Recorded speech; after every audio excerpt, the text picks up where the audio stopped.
नमस्कार मंडळी, आज आपण बनवणार आहोत अगदी साधी, घरगुती आणि चविष्ट अशी टाकळीची भाजी. सर्वात आधी मी टाकळीची भाजी स्वच्छ निवडून घेतली आहे आणि पाण्याने चांगले धुवून घेतले आहे. त्यानंतर त्यासाठी लागणार कांदा, लसूण आणि हिरवी मिरची चिरून घेतली आहे. आता कढई गॅसवर ठेवून त्यामध्ये थोडं तेल घालू. तेल चांगलं गरम झालं की त्यामध्ये चिरलेली हिरवी मिरची आणि लसूण घालू.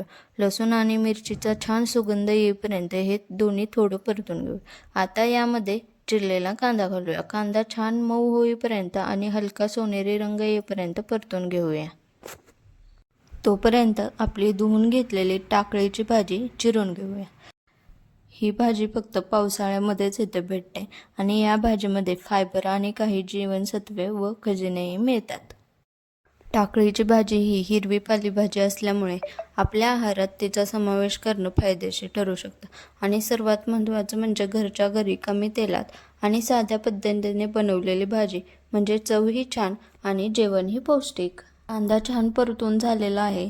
यामध्ये चवीनुसार मीठ घालूया आणि चिरून घेतलेली भाजी आपण यामध्ये घालूया. टाकळीची भाजी शिजताना तिच्यातून थोडं पाणी सुटतं, त्यामुळे सुरुवातीला वेगळं जास्त पाणी घालण्याची गरज नसते. आता झाकण ठेवून भाजीला वाफेवर छान शिजू देऊया. आपली टाकळीची भाजी अगदी छान शिजून तयार झालेली आहे.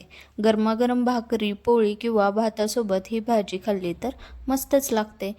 तुम्हाला टाकळीची भाजी आवडत असेल तर ही रेसिपी नक्की करून बघा आणि कशी झाली ते मला कमेंटमध्ये नक्की सांगा.